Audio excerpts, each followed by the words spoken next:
Fasten your seatbelts. You're about to take off on one of the most suspenseful journeys television news has ever produced. I'm Steve Croft, and this is a CBS classic, The Plane That Fell from the Sky. TWA 892-33 is available. On April 4th, 1979, a Boeing 727 fell 33,000 feet, 6.5 miles, in 44 seconds. The 89 people on board came within 2 seconds of crashing. Most of them thought they would die.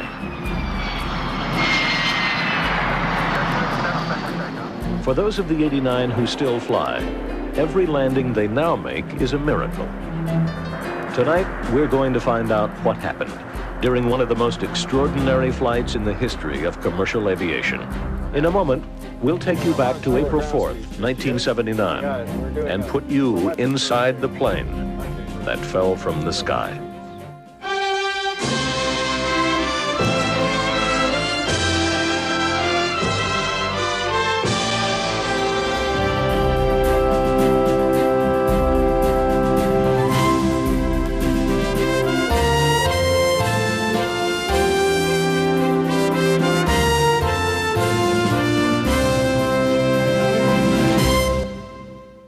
Air disasters are nothing new, but when TWA Flight 841 happened, television found a new way of bringing that kind of story to life and showing what happens to those who survive. The CBS classic broke new ground by daring to blend the hard facts of journalism with the theatrics of Hollywood. It sparked controversy, but earned near-record ratings in the process. The Plane That Fell from the Sky was first shown on July 14, 1983, at a time when the news was filled with reports about air crashes, near misses, and disasters in the sky. The saga of TWA Flight 841 would force viewers to see those kinds of stories as never before. Correspondent Bill Kurtis begins the story on firm ground, but soon passengers, crew, and television viewers would find themselves in the middle of an extraordinary real-life drama. This is where it started, JFK Airport, New York, where TWA 841 originated on a clear spring evening in 1979. Tonight you will see a recreation of that flight, which we filmed in a studio, at an airport, and in a cockpit simulator. We flew the 3-man flight crew and 39 of the 82 passengers to these locations, so they could show us what happened when their 14-year-old 727 fell out of the sky. It is not necessarily the version of the National Transportation Safety Board or the Federal Aviation Administration or the Boeing company. This is what the flight crew members and the passengers have told us. Except for the flight attendants who work for another airline, all the people you will see in this recreation were on TWA 841 that night. And all the words you will hear are their own. The passengers boarding Flight 841 from New York to Minneapolis were a typical mix of people traveling for business and pleasure, of novice and experienced flyers. The Andrettas were returning from a funeral in Italy, Deborah Price from an archaeological conference in London, the Rushers and Gaultiers from a vacation in Spain. Oh, just fine. A little late, aren't we? I'm sorry, yes, we are. Holly Wicker, an adoption escort, was traveling with orphan children from Calcutta. Seeing the children through the long, strange flight to their new homes in Minnesota, Holly and Cheryl Fisher had just taken charge of the children in New York. Excuse me, you're going to need to buckle her in. The children were tired in that they had been in the air for a long time, but they knew they were going to their new moms and dads at that point, and so they were excited. I was expecting a larger plane. Up close, that particular plane looked kind of old and beat up. It looked like a real Model T 727. Salty, 20-year-old airplane. Certainly not a new piece of equipment. There was plenty of time to settle in. Dr. Fair thought about the only copies of his research notes for a speech he was to give the next morning. Fred Rasher noted that the flight number, 841, was the same as the address of the house he was born in. Shell and Louise Roberts talked about the baby they expected in a few months. Patricia Moss Morgan's horoscope that day advised against travel. Roger Peterson was a little bit nervous. I always remember thinking, when I get on a plane, you know, is anything going to happen? We hadn't flown since we got married. I loved flying. In fact, when I was very young, I thought maybe I'd even be a stewardess. I think I probably was the last person to board. I thought I missed the plane. I just have been a person that has tried to let my head rule my fears, and so I've always known that flying is by far the safest way to travel. Come and check. Brakes. For the crew, 841 was just one more leg on a flight package which began the day before in Los Angeles and took them to Phoenix, Albuquerque, Amarillo, Wichita, Kansas City, Chicago, Columbus, and Philadelphia. They had rested a while at Kennedy Airport and picked up this 727 for the night flight to Minneapolis. The plane that we picked up was dirty, filthy, and it was going to be night, so I cleaned up the cockpit as best I can. We were on the second day of the trip at this point, so we know each other pretty well by this time. I've flown with Scott a few times before, and I'd never seen Gary before. Scott was a nice guy, first rate from where I was at. Hoot was the first one to say, I've been on the plane for just a few months. If you see me doing anything wrong, let me know. A little bit, because this is my first trip back on this airplane for a long time. So just keep an eye on me. Kennedy Ground Control, this is Peabody 841. We notice an awful lot of lights out here ahead of us. We just wondered where we are in line for takeoff. Number 27, all right. We were about 2.5 hours late before we actually departed Kennedy.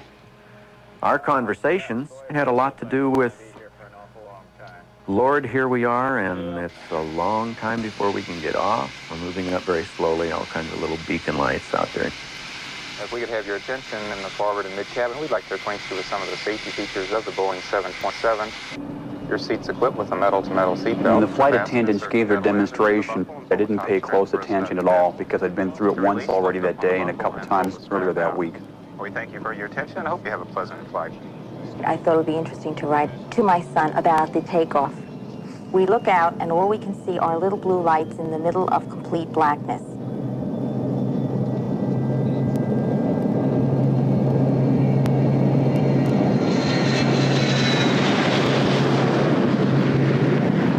Beautiful takeoff. Power on those engines, that's the best part of the whole flight. Well, here we go. We are climbing, and we're going up so high. We're still climbing. My ears are popping, and I have to keep swallowing, but I am okay. Dad and I do wish you could be with us. Stewardesses are now preparing hot trays of food for everyone. But frankly, I think I'll turn down the food. I'm going to rest for now, and I'll let you know how the landing takes place.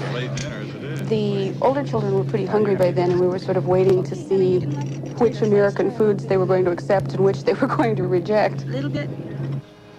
We climbed to 35,000 feet, and we were in the clear. Sure is smooth to have a wind that strong. At that altitude, we were experiencing a considerably heavy headwind. I did a ground speed check. It looks like we've got about 100 to 110 knot loss here at 350. Hey, Gary, why don't you tell me when we're lining up for 39 and we'll go on up. When it came time, I said, you know, it's time to roll. We can go up to 39. Zero anytime you want.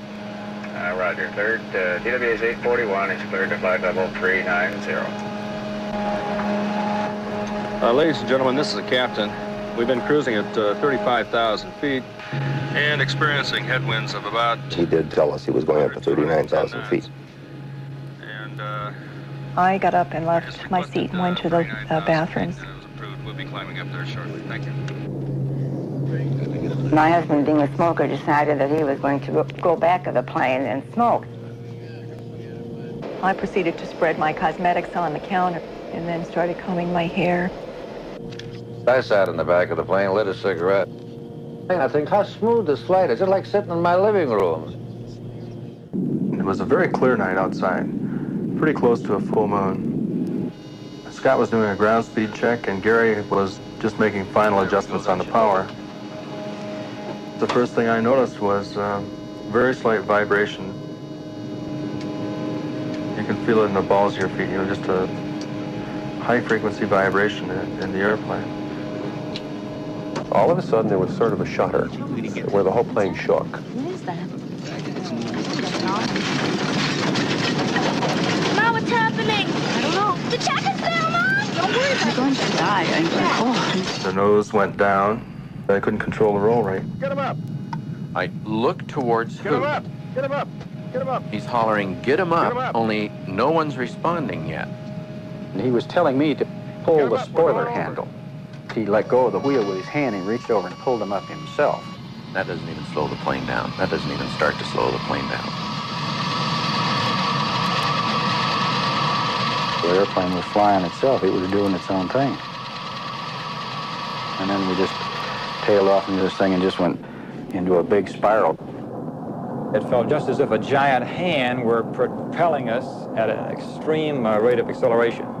One of the stewardesses was going flying by, so I grabbed her. The screaming of these engines was just horrifying. The sound was like this rushing, screaming sound, like those old movies when a plane is hit. We held on for dear life.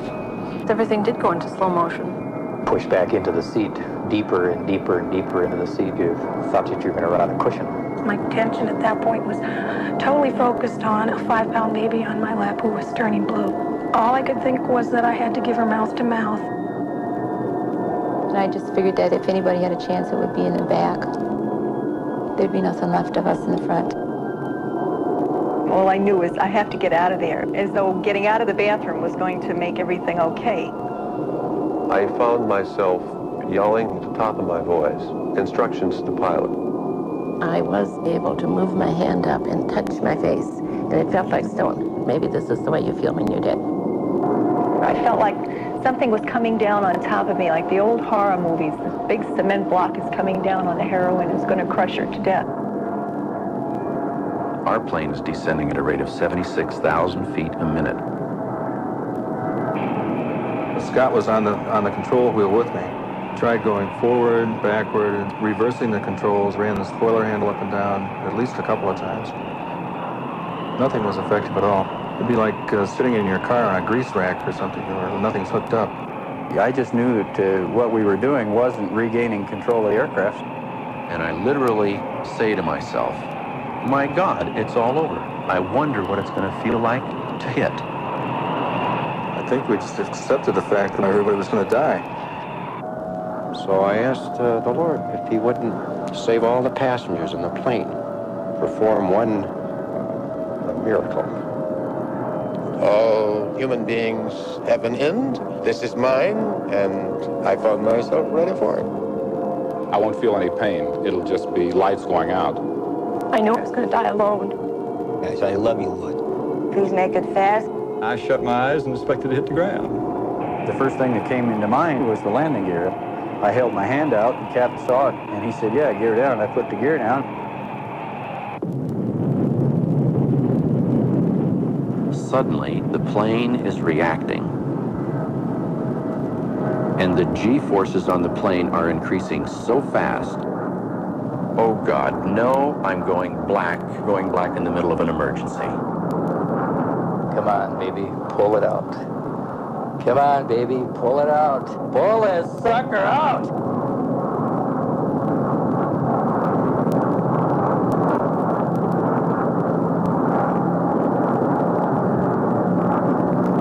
When we came out of the fall, it felt somewhat like a roller coaster ride, coming off the bottom of the largest hill. We came out of the clouds 50 degrees nose up. The next thing I recall is coming back out of semi-grayness. Easy, 45 degree. Bring it down just a little bit. Easy. Now we're in a 45-degree left bank turn. I couldn't read the instruments because they were shaking so bad, but Gary was telling me airspeeds, attitudes, and everything. Don't go negative. Bring it down. That's it. Look at better. Mrs. Merrill had fallen out of the restroom, and she appeared to be unconscious. And I had no idea where I was or what had happened. I was just in a fog. She appeared to be in a state of shock. She was staring straight ahead. I don't think she was seeing anything. Floyd Carlson, he had a screwdriver sitting on the arm of his chair, and we went through that whole dive in that thing, and that drink never spilled or nothing. I started shaking all over, Jenny. Couldn't control the shaking. I was crying the whole time, hysterically.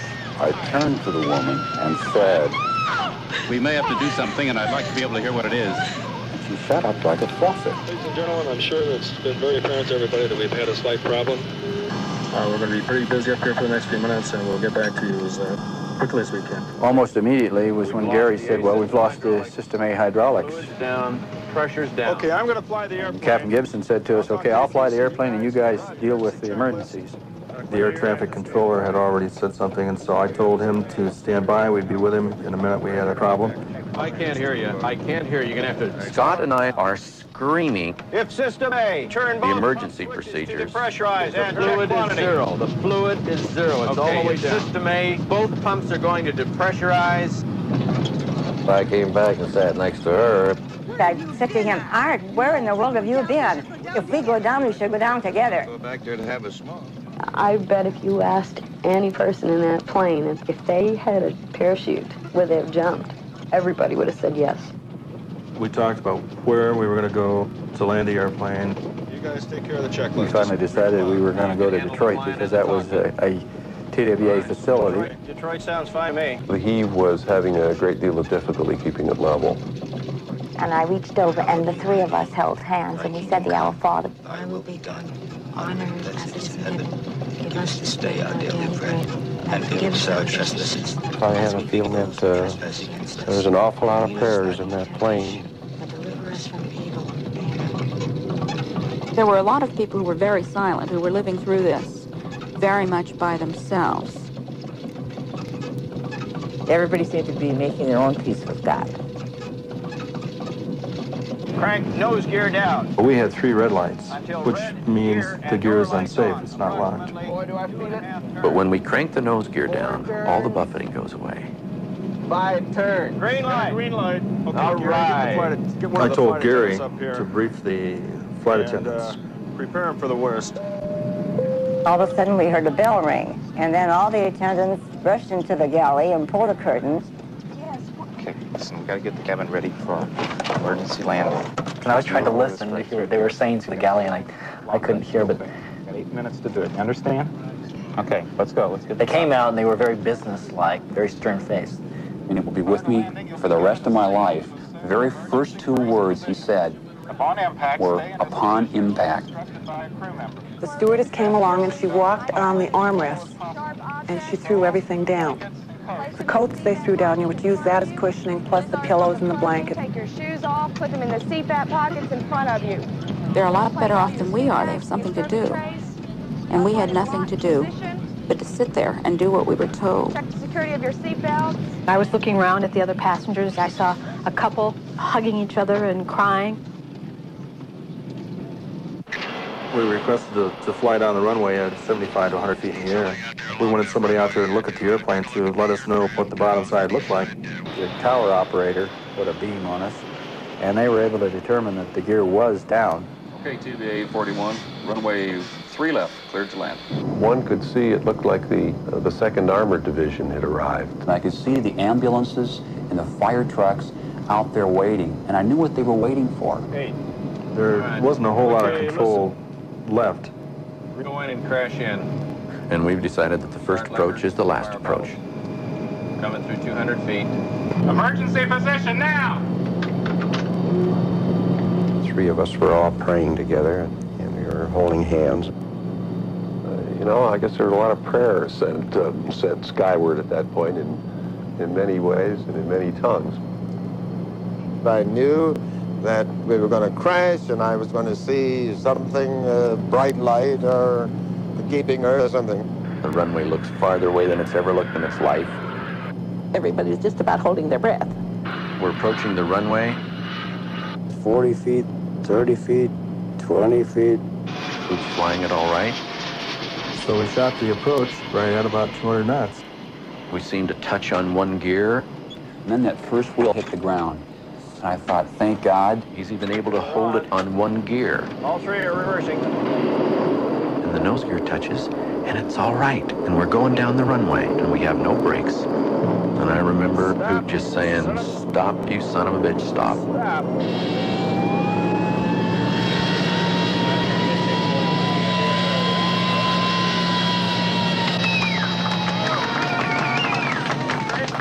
Everybody was just whistling and shouting and applauding. There was a tremendous sigh of relief. Praise the Lord. They were home. As we walked out of the airplane, the stewardess that I grabbed a hold of, I gave her a hug as we left. The door of the front cabin was ajar. Thank you for bringing us in. That was a remarkable job. Thank you, sir. The two members of the crew were sitting and staring straight ahead, almost as if they were in shock. I felt very much like kissing the earth. I was glad to get on terra firma. It was unbelievable that here it is. But we're just happy to get our feet back on the ground again. The minute I got off that plane and stepped under the first step, I knew we were all right. It appeared to me as if a bomb had exploded underneath the plane. There was kind of a hole. I can't believe that landing gear wire didn't collapse. We never imagined that it was possible to get the thing on the ground in one piece. On this night, they were heroes. But it would be only a matter of days before the federal investigators' questions would begin to cast doubt on the crew's story.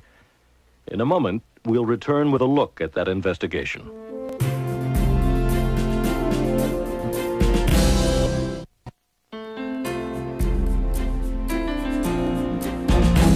There was terror in the air last night for 8. Within 24 hours, millions would know about the dive of Flight 841. Suddenly, the plane began vibrating and then did a complete rollover. It dived 29,000 feet, more than 5 miles, before the pilot regained control. Federal aviation officials today are seeking the reason for that bizarre accident. 8 days after the dive, Les Campshire, the chief investigator of this case for the federal government's National Transportation Safety Board, called the crew to an open deposition in Inglewood, California. All the interested parties were there. ALPA, the pilots' union, TWA, the carrier, Boeing, the manufacturer of the 727, the Federal Aviation Administration, and the press. When the airplane rolled the first time, the nose dropped considerably. So when it rolled a second time, the nose dropped considerably more, and then... It was the pilots' first and only chance to tell their story before an official body. But instead of probing the pilot's version of what happened, the questioning focused on an unexpected issue, the cockpit voice recorder. The cockpit voice recorder indicates an erasure. Did you erase the recorder? Not to my knowledge. Did anyone erase the... I didn't see anybody erase it. But it was erased, and that made the investigators suspicious. Was the crew trying to hide something? Would you agree with me, sir, that this investigation is handicapped by the absence of a cockpit voice recorder?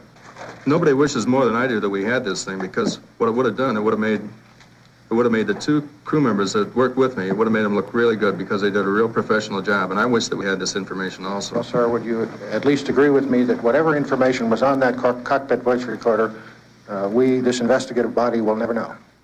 The erasure was a turning point. Soon after this meeting, Chief Investigator Campshire told Aviation Consumer Magazine, "I assume they're hiding something. I just can't prove it. I'm satisfied there was nothing wrong with the airplane." The NTSB said he was misquoted, but the pilots were convinced he had made up his mind against them. Did Hood Gibson press this button and erase the tape recorder? It was never determined, but the pilots don't think it should matter. Throughout the airline industry, they were routinely erasing the tape after every flight. They believed that it was made for fatal crashes only. 841 didn't crash. And why so much made of a tape recording, they asked, that erases itself every 30 minutes and wouldn't have included the dive anyway because it took 45 minutes to land at Detroit?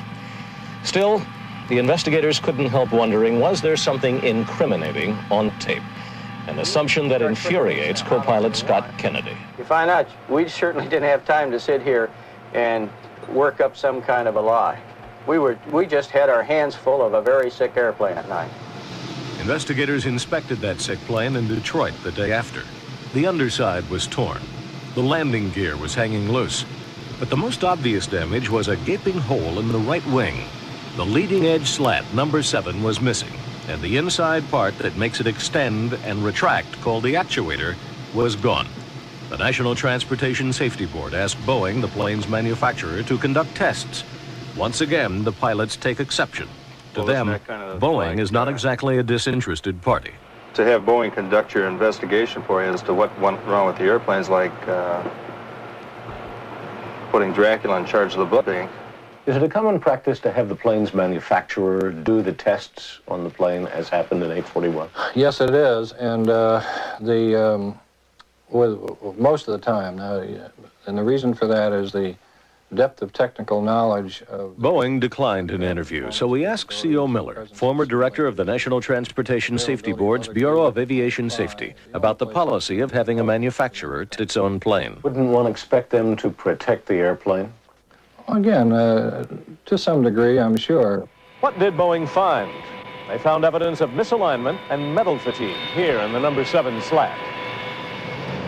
But the chances that it somehow extended on its own at 39,000 feet because of a crack in the actuator, the part that pushes it in and out right here, were impossible.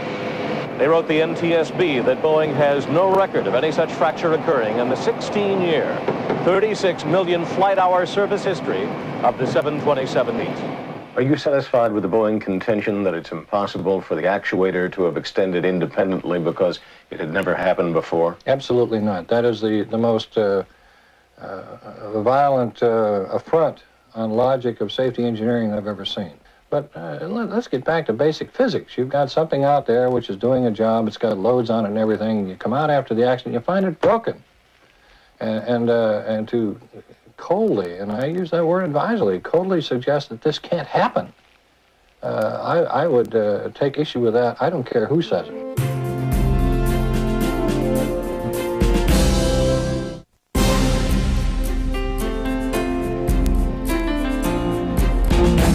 Boeing placed the blame here, in the cockpit. They suggested that pilots Gibson, Kennedy, and Banks tried to increase the plane's airspeed by using an unauthorized procedure. At the time, there was shop talk among pilots that airspeed could be increased by extending the flaps slightly. So Boeing theorized that the pilots tried to extend the flaps in mid-flight by pressing 2 buttons here and 1 at the rear of the cockpit. If that is what the procedure proved disastrous. The plane rolled to the right, turning over once. And during the second roll, it went into a nose-down spiral heading straight for the ground, falling 33,000 feet in less than a minute. The maneuver, which they claim caused the dive, is labeled the Boeing scenario. Had you ever heard of that scenario or that kind of practice before? No, I never had.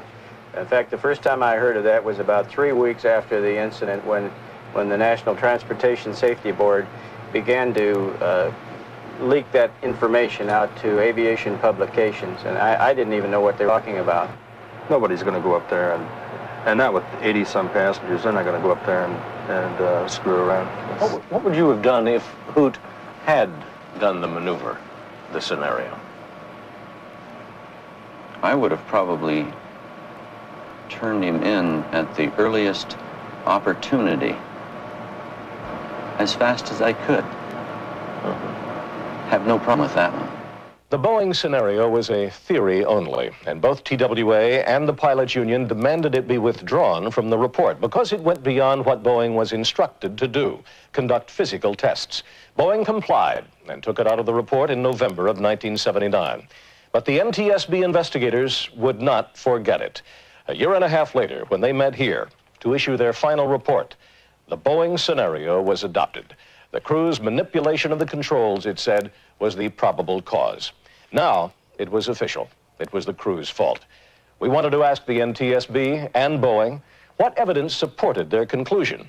They refused an interview because of pending lawsuits.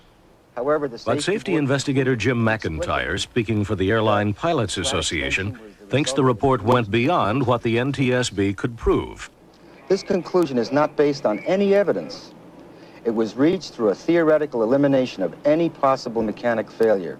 TWA Vice President for Public Affairs, Jerry Cosley, gives us the airline's view.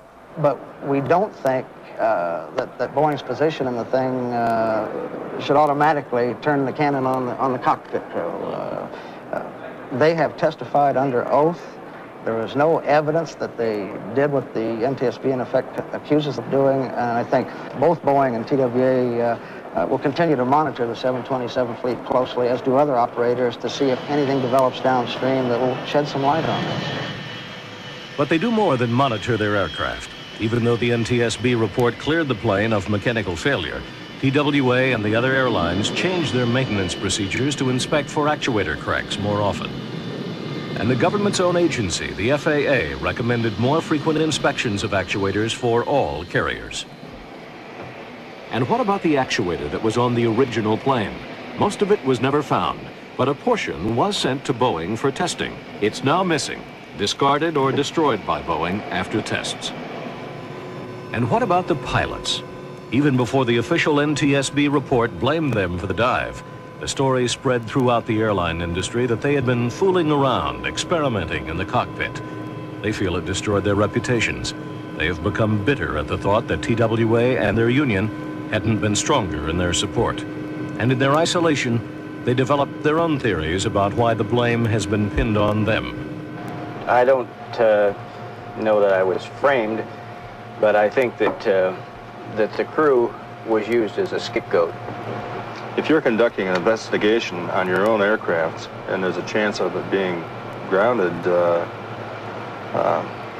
if you got a serious problem in this area, I think the best thing you can do is run way down the street and build a great big fire and get somebody's attention while you work on your problem over here, and the fire being pointing here at the crew. 18 months after the NTSB issued its final report in this room, the pilots' union petitioned this board to reconsider its findings. The three pilots view this action as too little, too late. They have already put their case in the hands of the courts. They have filed a $20 million libel suit against Boeing, the FAA, and the NTSB to clear their names.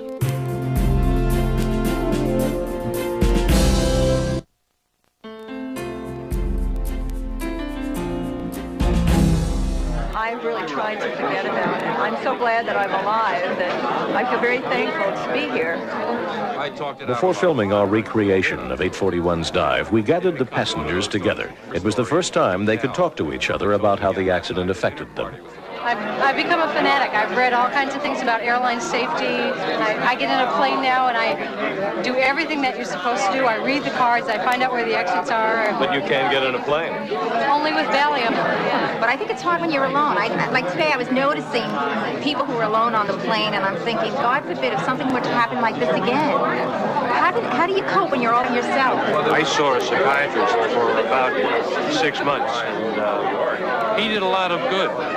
He helped me through it. And I remember thinking something like I'd forgotten to tell my wife that I loved her before I left. And only after this whole incident, I realized that I really didn't love her. So I got a divorce. Certainly it's made me kind of realize that any day may be the last one, so you better, live to the fullest. I stop and smell the roses along the way, much more so now than I did before. It's a rare experience to have some insight into what those poor people who are killed in crashes go through. Well, sometime at night, if I can't sleep, I think of the sounds of the plane and the way it shook. We did appreciate the fact that we were saved. I know they say it might have been the pilot's fault, but I still feel, no matter what happened, that he did bring us out of it. I'm very grateful to him. They also met the pilots first time since the dive. Hi, what's your name? Mary from Terry. Hi, Mary. Nice to meet you. We're really glad to meet you. I think everyone is. Bob Gary Bates. Nice meeting you. Among the passengers, Holly Wicker has had to deal with the most serious consequences. Asha, the Indian infant Holly sheltered during the dive, is now a feisty 4-year-old. She doesn't remember 841. But Holly can't forget. Her whole life is changed, and seeing Asha eases the pain. Sometimes when I'm really discouraged, really I need to go and see Asha. There's got to be a reason for all this. It helps my depression a lot. She's gorgeous. She's a doll. My dad's liking a shot. She deals with depression and physical pain. Holly dates her injuries from the moment she struggled against the pressure of a diving plane to bend over and give Asha a breath. It seems to lie your head as soon as I'm done. Yep. It's all tissue damage. I rip muscles from my buttocks to my neck. 9. Life at the Wicker household revolves around Holly's injuries. Everyone has had to adjust, especially her husband, Tim. A whole set of responsibilities shifted. We have most all of the house cleaning on schedule and the tasks allocated. Every Saturday morning, in a couple hours, we do a real good job of getting the house spruced up. Get sell things out and get a salad made. Not only have the household duties shifted, Holly's injuries forced her to give up her full-time job. So the Wickers joined 11 other passengers in suing TWA and Boeing. Holly and Tim were awarded almost $400,000. But even with the settlement, the Wickers will still be measuring their loss. Whoa, keep turning. It's real painful for me to think about the things that she can't do anymore. Can you stop without falling down? And I had to come to grips with what worth is a person if they can't do anything. Where is my worth? I had always judged my worth by what I did. For the pilots who flew 841, coming out of the dive was the easy part. The strains of all the months of investigation left them raw and dangling. It's affected me mentally to a great degree. Nightmares for well into 2 years. The nightmare has the captain turning around here with the magic face. Remember the show Magic? All right, with the magic face turning and then smiling, and then the face flips over into camshire. Over and over and over and over, and every time the nightmare is just as real as the worst one you ever had as a child, only you're an adult. That nightmare would eventually drive Gary Bank from the cockpit, though he flew again almost immediately after the incident. The jokes and accusations from his fellow pilots, the rumors he had to fight throughout the industry, left him nervous and jittery. He requested to be put on medical leave. During the time off, TWA furloughed Gary along with other flight engineers in his seniority class. So that's a different kind of plane. That's not like the one I used to fly. The hope of any medical help from TWA was now gone. It's been a very tough haul, and I have extreme bitterness for TWA. They furlough me out on medical, they furlough me out cold. Gary resigned from TWA and moved his family to Pittsburgh, where he started a new life, teaching business at a local college. Gary was hard on himself because he was so criticized. He's coming towards you. Oh, they're coming back. Come on over here, Nay. As other pilots judged him and judged the crew, they did not judge them favorably. I think he felt people were coming at him, pointing a finger, saying, hey, you're guilty, you're everything but what you are, and that is a pilot who helped save an aircraft. I knew that he, in many ways, had really died on that aircraft. It wasn't death by flesh, of course, but he did die, and a new person was kind of emerged or born again, if you will. Almighty God, unto whom all hearts are open. I think it has taken Gary almost 4 years to really be happy with himself again. I'm pulled out of a situation that constantly reminds me of trouble, and I take on another job, and I'm feeling excellent about me. If you had a professor up here who was straight theory and not pulling in the practical side. And I drive home every day feeling good about that day's work. A bit of irony, I get a letter from the Vice President of Academics that says, we have another letter of recommendation from a student, keep up the good work. And yet on the other side, we save a whole damn plane of 89 people, and I haven't heard thank you yet.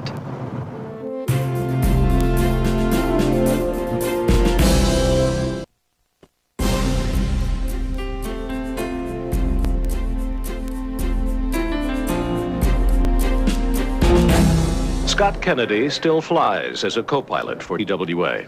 Outwardly, he seems the least affected. Oh, look at that. That is just fantastic. Look at that. If you didn't have a rifle. The Kennedy family had always dreamed of moving to Colorado.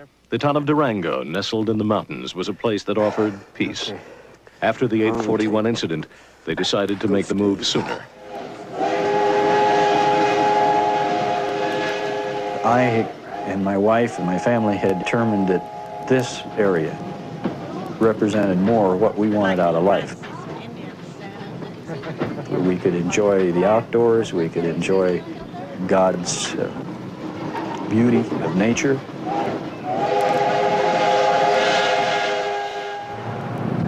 Las Vegas was Hoot's home for 14 years. His friends there saw him through a divorce. but supporting him throughout the investigation proved harder. Since this event's happened, it's been a little difficult living in my community. Like when I used to go out and run, you know, people wave at me now. People go back in the houses when they used to wave or, you know, pretend like they don't see me. Well, in the last 4 years, I don't think I've gone much more than maybe 5 or 10 minutes would be a real long time not to have it just flash through my mind. I left the United States because it seemed like I couldn't escape this thing because I'm still in the industry. I thought possibly by coming to Costa Rica, where people didn't know what I did for a living, that I could kind of just blend in with the countryside here. And down here, I just feel the people, they're friendly people and they like me just because I'm me. Nobody knows about TWA's Flight 841, and they could care less. Costa Rica was kind of an escape, I guess. I came down here hoping to get away from everything. It's a beautiful place, and living is reasonable. I hadn't relied on anything other than aviation up until the last 4 years, and when this thing happened, it took me about a year to decide that maybe I wasn't going to be able to, you know, to maintain and do this job under the pressure. While still flying for TWA, Hoot began to spend time in Costa Rica working on a jojoba bean farm he owns with friends. His instinct that he needed an occupation other than flying proved to be right. His career as a TWA pilot may have ended because he's developed serious health problems. He blames them on the battle to clear his name. I think it's had a greater effect on my health than negative effect than anything in my whole life. I have an ulcer, a stomach problem right now. I'll be grounded for a mandatory 6 months. Maybe this little bit of time off will give me the break that I need. Maybe I can go back and handle things a little better. A lot of the people, I think, don't have any idea what they're in for when they're confronted with a situation like this. The last 4 years haven't been too great. I don't know what I can do to make it be over for me. It's just that I can't get it out of my mind. For Hoot, Scott, and Gary, Flight 841 has never landed. For people who care about air safety, the NTSB investigation is far from conclusive. But the 727 that fell from the sky 4 years ago, it takes off and lands somewhere around the country almost every day. Transworld 483, taxi. To recreate Flight 841 for this documentary, CBS paid the participants for their expenses and reimbursed the flight engineer for whatever income he lost during the filming. The filming itself took 3 days on a Hollywood set, using the same vibrating platform used for the movie Earthquake. The result was described by one critic as one of the most harrowing programs since The Twilight Zone went off air. The pilots profiled continue to live in their own Twilight Zone of bitterness and anger, but they have tried to move on. Gary Banks has moved to Washington State, where he's teaching. J. Scott Kennedy continues to work for TWA these days as a flight engineer. He still resides in Durango, Colorado. Pilot Harvey Hoot Gibson retired from TWA in 1989. He told us that he hopes the case will one day be reheard and that the problem he believes caused the crash, a faulty rudder actuator, will be acknowledged and corrected. As for the lawsuits the men filed, the court eventually found that Boeing and the safety board showed no malice in their report on the incident. The lawsuits were dismissed. I'm Steve Croft, and those are the people who touched our lives from CBS Classics. And that's the way it is. And that's the way it is. That's the way it is. It's a Walter Cronkite, CBS News.